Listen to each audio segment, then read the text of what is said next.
Tonight on the Final Play. Throwing on the run to Thomas. Thomas stretches the football out. Touchdown. The Saints stretch their current win streak and international win streak to 2 games with a suffocating 20-0 win over the Dolphins. A long way to come to get it, but it was worth it. Our crew in London is examining all the angles of the NFL's first international shutout. Now look how they've turned it around in the last 2 games. Plus, LSU's historic run of success at home against non-conference foes comes to a crash halt, sparking a storm of questions around Ed Ogeron. I think it's just a matter of we got to get better. We got to get better at some positions. No excuses. We'll make sense of the college football weekend in Baton Rouge and beyond, plus recap high school week 5 and preview the Pelicans. From Fox 8 Sports, this is the Final Play. Sponsored by your Southern Quality Ford dealer. Built Ford tough. And Nissan.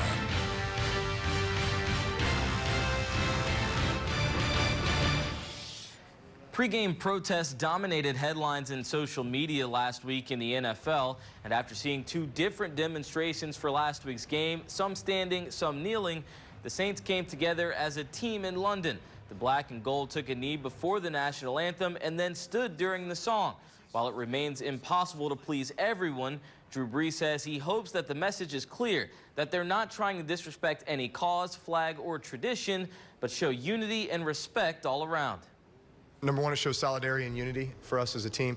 But listen, it pays respect to all. It pays respect to the cause of social injustice and equality, and it pays respect to the flag of the United States of America. And I hope that that's the way it came across today, was paying respect for all. Whether or not you're pleased with the Saints before the game, if you're a black and gold fan, you have to be happy with the result after the game. Welcome into the Final Play. I'm Chris Hagan.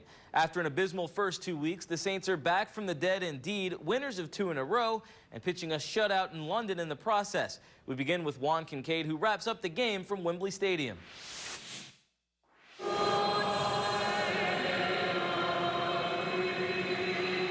Pre-game pageantry. The Saints' second kickoff in London had that. A pre-planned, pre-anthem compromise is also something the Saints provided. Beyond that, Wembley Stadium gave its 84,000 fans exactly what we came to expect from NFL football. A grudge match between 2 teams still trying to find their way in the early part of the NFL season. For the Saints, it was all about trying to get back to 500. And early on, it was all about holding that line. The Dolphins got the ball first, proceeded to march 80 yards to inside the Saints' 5-yard line, but then a mistake by quarterback Jay Cutler, pounced on by cornerback Ken Crawley. Played very well. Played very well. And listen, he's done a real good job. The interception in that first quarter, it's a big play. It was exciting. It was a momentum swing, and after that, we was able to shut them out. It's how the tone of the first half was set, as both teams strung together long drives and came away with nothing to show for it. In fact, the Saints' first drive of the game went 15 plays, but came to a screeching halt after Will Lutz missed a 43-yard field goal. After that, more of the same from both offenses as the defenses ruled the day in the first 30 minutes of the game. That is until the Saints put something together on their final drive of the first half. 8 plays in just over a minute, leading to another Lutz field goal attempt. This time, it's good.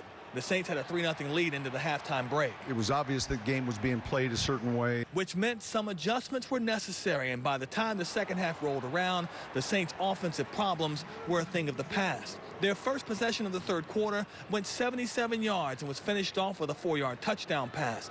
Drew Brees to Michael Thomas, giving the Saints a 10-0 lead. For them to stop Miami and give us a 2-minute drive opportunity. We get a field goal. We come in with momentum, 3-0, and then we take the opening drive down the field and we score a touchdown. Those are huge momentum shifts in the game, and that's just complimentary football. That complimentary football led to the Saints scoring 17 unanswered points in the second half. Another field goal by Lutz, this time from 45 yards out. And the scoring was capped off by the best player on the field today, running back Alvin Kamara. The rookie was the factor back on the day, lending a hand in both the running and passing games. 71 yards receiving, but it's when his touches happen.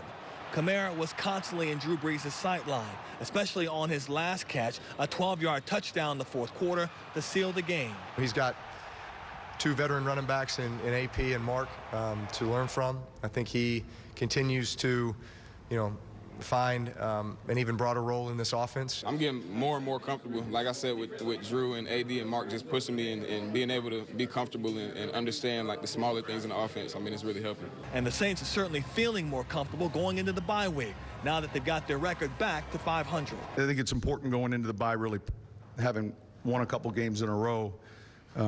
Certainly to be at this position, starting off the way we did, is encouraging. We still have a number of things we got to clean up. Since I've been here the last 3 or 4 years, we get back to 500, and then we drop one and get back to 500. So, I mean, it's a good win. It's gonna feel real good on the plane. But all I can think about is getting to this film and correcting ourselves, because I don't want to look ahead. I don't want to start feeling ourselves at all, because we don't deserve it yet.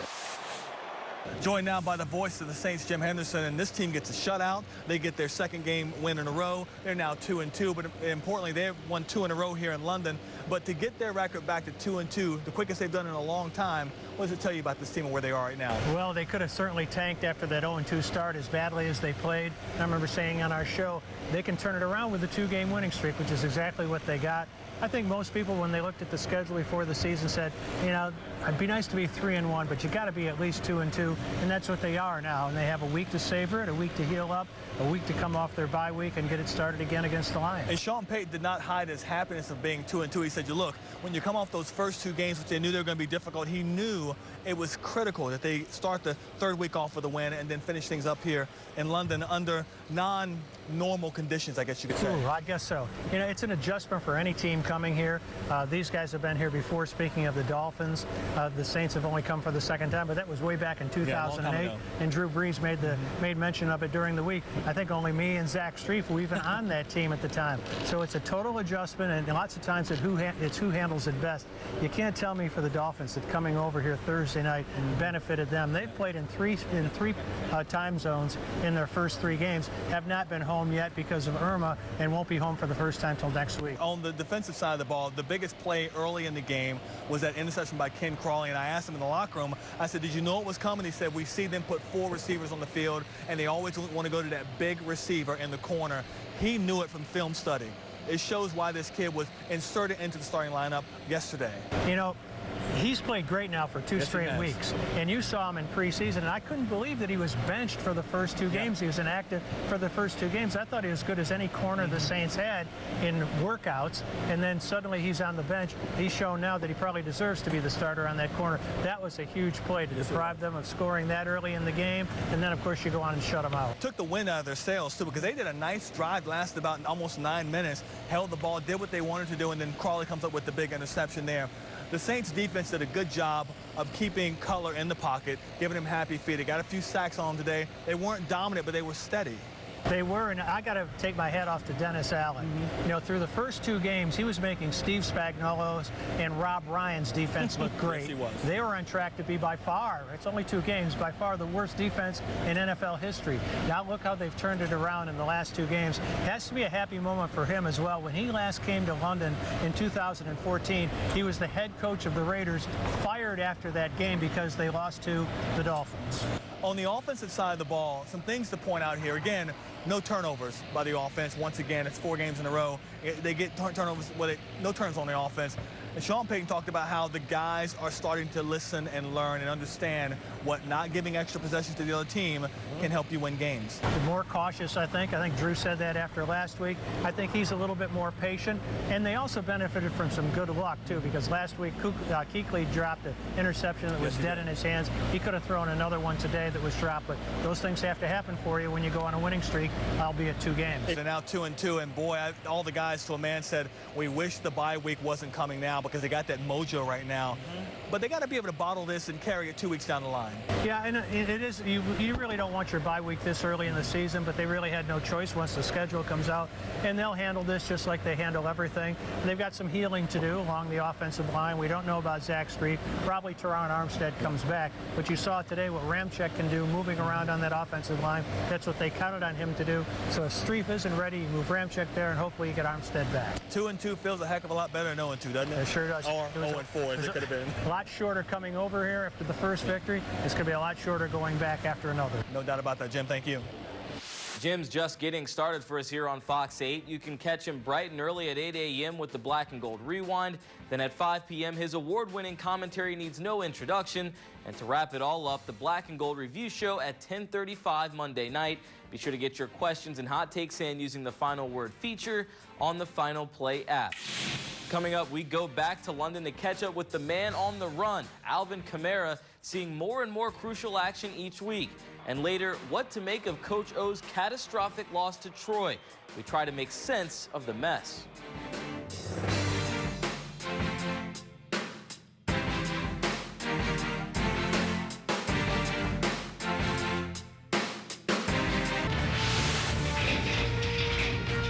You're watching the Final Play. For the dedicated fantasy football players like myself, Alvin Kamara and his big numbers are turning heads. His 10 catches today led the Saints offense statistically, and most important, helped lead them to a second straight win. Now, those 10 receptions are also the most by a Saints running back in one game since Darren Sproles had 13 against the Panthers back in 2012. One of them in particular changed the game. Here's Garland Gillen. Brees puts Ted Ginn in motion, fakes to him and throws a little shovel pass to Kamara. Kamara to the goal line, and Kamara will score. Touchdown. The Dolphins were already on the ropes trailing 13-0, but rookie Alvin Kamara delivered the knockout blow with his 12-yard touchdown reception. The screen pass helped the rookie accumulate 96 yards of total offense in a shutout win at Wembley. It was a play we just dialed up this week. And, you know, that's one of those special plays where you're like, all right, we're practicing it, but are we going to run it? So we dialed it up, ran it. I yelled out to Ted. Ted had the jet motion, and I told him to go fast because I knew they would kind of bite down on him. So he went fast, and, you know, perfect pitch from Drew, and we got in the end zone. He's an explosive player, and you don't know how these touches are going to come. I mean, the shovel pass was, kind of a third down play, inside the 7. We decided to use it there. Kamara racked up 15 touches in the contest, an impressive haul for a rookie who only has 4 games under his belt. Yes, he's young, but the former Tennessee Vol is a key piece of the black and gold offense. The maturation process is going well. He's got 2 veteran running backs in AP and Mark to learn from. I think he continues to, find an even broader role in this offense. Obviously there's a lot of things he can do, run the football, catching the ball. Ted 10 catches today on 10 targets. That's pretty efficient. So we're not going to complain about that and continue to, broaden the scope of what he can do for this offense. Good game plan. Whenever my number's called, I just try to execute, man. I'm just rolling. I'm trying to learn as much as I can learn. I don't know everything yet. Still getting better every week. One running back who didn't see a lot of action today, Adrian Peterson. He had 4 carries for 4 yards. In London, Garland Gillen for the Final Play. The schedule gets a lot tougher than Miami after the bye week. Detroit, Green Bay, and Tampa Bay in particular are all teams that will more than likely be in the playoff hunt. How the Saints perform in those 4 games could determine if they are in the hunt as well. On deck, college football, where the fondness for Coach O has disappeared into thin air. We'll forecast the road ahead for Ogeron.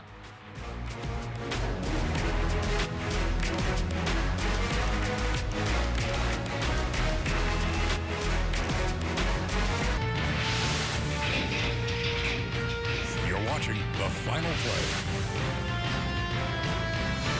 As well as the Saints have been playing, that's how bad the Tigers have been the last 2 weeks. They flirted with danger against Syracuse last week and still got the win, but head coach Ed Ogeron didn't learn his lesson. It was more of the same against Troy last night.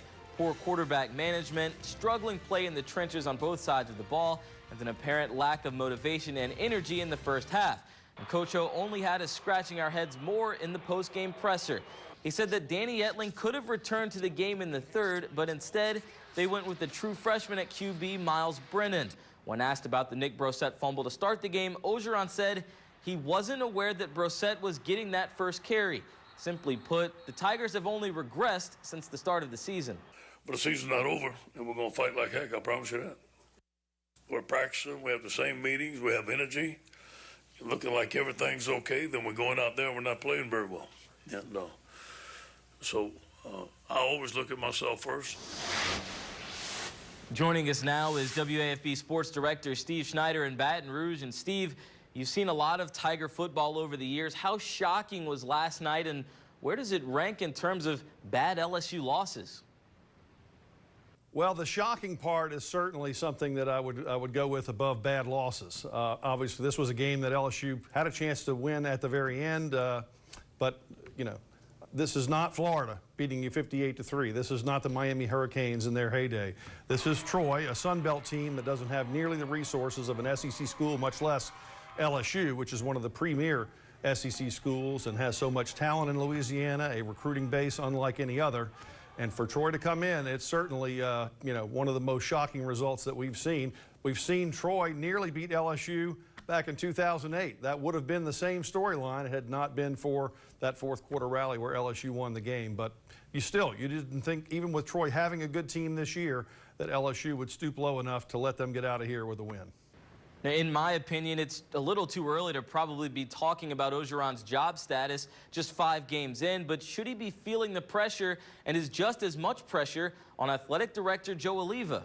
Look, there's no doubt that he's feeling the pressure, and if I were Joe Oliva, I'd be feeling the pressure too. This is the decision that he made, the way he wanted to go forward and things.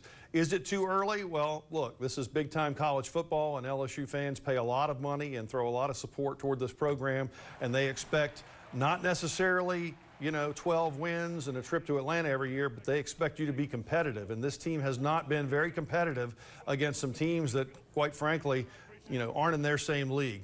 And so I think that both should be sweating. I'm sure Ed Orgeron is, you know, he's been around the block plenty of times, and he's been at USC. And, of course, he was under this same kind of pressure last year, stepping in for Les Miles. The question is, how is he going to get them back to playing the football that we saw them play under his leadership last year when they were very competitive, won a lot of games, and were in most games except for, of course, the Alabama game, and nobody's competing with Alabama right now. Steve Schneider for WAFB in Baton Rouge, thanks for taking the time. Much better night for our Southland Conference team, starting with Southeastern on the road at Northwestern State, looking for a second straight win, up 7-6 in the first quarter. Lorenzo Nunez at quarterback with a great play fake, and even better strike downfield to Jariah Tolbert. He's behind the defense, and no one is going to catch him. 88 yards to the house on a huge play, giving the Lions a quick 14-6 lead. Same score now in the second. SLU knocking on the door, and Julius Marcelin jumps right through that door, makes it 21-6. Now 28-6 a few minutes later. Aaron Craig comes through to block the punt. Joe Pack recovers in the end zone. They scored 42 points in the first half alone, and they win this one 49-20. I think it makes our team realize that we can score points on the scoreboard and put points up. And I mean, the last 2 games we've put up like 42 points before half. So as an offensive side, that's a really good thing to do.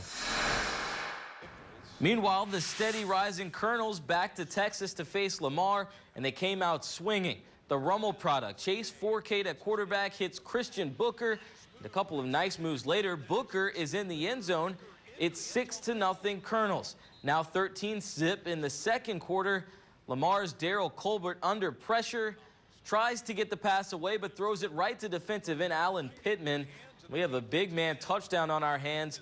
It was just that type of night for Nichols. They dominate and win big, 41-14. Well, coming up, we've got more pigskin as we wrap up the best of the prep action from Week 5, and we'll switch to the hardwood to preview the Pelicans heading into preseason games this week.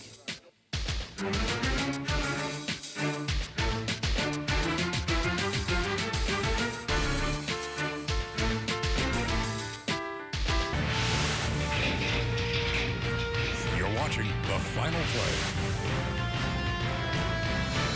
Welcome back in, and our catch of the week comes on defense.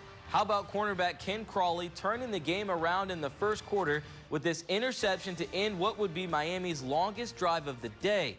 Jay Cutler and company could never recover after that INT. Our high school play of the week comes from Lusher Newman. Looks like the Greenies are coming down with an interception, right? Wrong. Gilgamesh Homan muscles the ball away and even gets a couple more yards. Great play, though Newman would win the game. Even in the heart of football season, though, we can't forget about the Pelicans, who begin the season in a matter of weeks, ready to put the past behind them and prove themselves. The Western Conference, as always, is loaded, but so are the Pelicans compared to season opening rosters of the past. Here's Sean Fazant. A new season for the Pelicans brings new and significantly higher expectations. As Alvin Gentry enters his third year as head coach, the playoffs are no longer a hope. Now they're a must. You know, we're going to have a team. You know, our core guys are going to be together this year. And, you know, I knock on wood about 5 times. If we go to training camp with the group that we have and everything intact, then I think we'll be ready to compete at that level. It's a core group that begins in the front court with Anthony Davis and DeMarcus Cousins, 2 legitimate stars in the NBA. Their potential together is scary, but unlike last season, this season they'll enter the year with a whole off-season of work together. DeMarcus came to me this summer and said he has to win. Just for him. I mean, he never been to the playoffs. He just want to get to the playoffs. He's buying in. He's doing, you know, things that he usually don't do in the summertime. Of course, you know, he lost a lot of weight, so he's all in. The urgency is there for sure. It's not even about, you know, what year of a deal you're on or anything like that. It's just about, you know, correcting things. Everybody wants to win. That's everybody's mindset. It's not about any accolades. It's not about any stats. It's about winning. I mean, I think everybody's at the point in their career where, you know, they just want to win. So that being said, I think we're going to do whatever it takes to get that done. And the final third to the Pelicans' hopeful big 3 is guard Drew Holiday. At least that's what the Pelicans are paying him to be after a huge extension this offseason. I'm excited. I'm ready to go. This in a long time is one of the first summers I've got a chance to really get after it and prepare myself for a training camp and a different style of play with different players, with some really good players. So I'm really excited. And much like the professional team they share their Airline Drive campus with, the Pelicans know the key to a good season is to get off to a good start. You know, if you look at the ratings, you know, I think 8 out of the first top 10 teams are from the West. So, you know, obviously you're playing those teams 4 times a year, and you have that competitiveness every night. For now, that will do it for us here on the Final Play, and how fortunate we are to leave you with another Saints win to end the week. For Juan, producer John Bennett, thanks for joining us. Our next newscast is at 4:30 in the morning. Have a great night. From Fox 8 Sports, this has been The Final Play.